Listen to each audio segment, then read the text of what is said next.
All right, welcome back in. This is a live look here, both from Chopper 8 as well as our photographer, Miguel Ponce.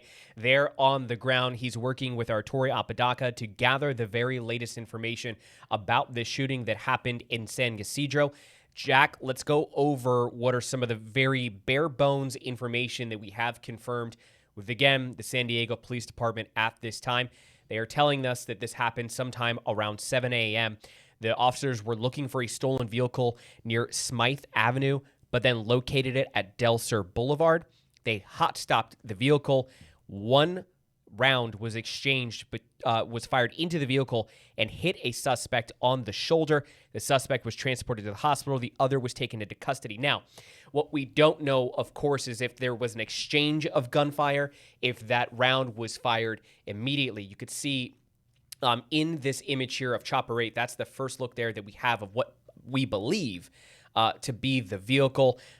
This gray is Chopper sedan. 8 again. Yeah, gray sedan, silver gray sedan silver of some sort. Don't see where, I'm assuming it would be from the front, the bullet entry point that they're talking about, because it sounds like this was exchanged.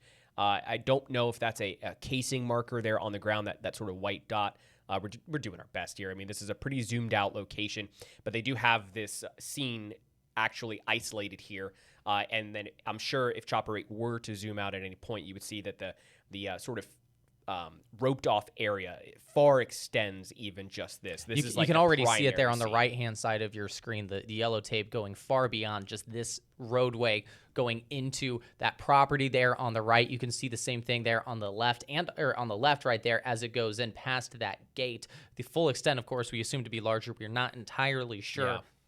Excuse me, at this moment. One of the things that you mentioned at the beginning of it, and let's reiterate it right here so we're all called up, the suspect has been transported to the hospital. Yeah. Another that was taken into custody. So there are two suspects here at this moment. We know that the sheriff's office has taken over this investigation, and this is something that we know, of course, because this is very often something that we see here in our news station, stories like this, unfortunately. But when it's something that is involved with the San Diego Police Department, it is a separate law enforcement entity that takes over the investigation, so as one entity isn't investigating. You don't itself. Want your own officers investigating fellow officers, right? Yeah. In the event that there is that there is malevolent actions being taken place, you want to make sure that there is that level of accountability. That's not saying that this is, but that is the standard practice here. Standard practice. Like it's a joint agreement amongst all the law enforcement agencies in the San Diego There's a look County at the tape right there. District Attorney's Office, as you see, what appears to be some of the plainclothes detectives here who will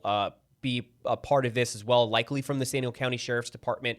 Though, of course, you oftentimes when these radio calls go out, when shots are fired amongst San Diego police officers, you will see any officers, detectives, and or uniformed patrol units kind of go to the scene to make sure that they're there to assist in the likelihood that this becomes something greater. It does appear that this was a short-lived exchange. And I do want to talk about that hot stop, because I think that we said it, but we didn't really explain what that is. That is, generally speaking, a law enforcement tactic where they know that there's either a high risk or some sort of felony type individual that is behind the wheel of a vehicle. And so what they will do is try to get in front of that vehicle, and then once that vehicle has stopped, they draw firearms right away. So that's a very generic definition here that we've gotten here. This can change depending on where you are. So again, this is just us trying to define what we would refer to as cop talk, right? Like they will use that definition, but it may not be layman's terms. So if you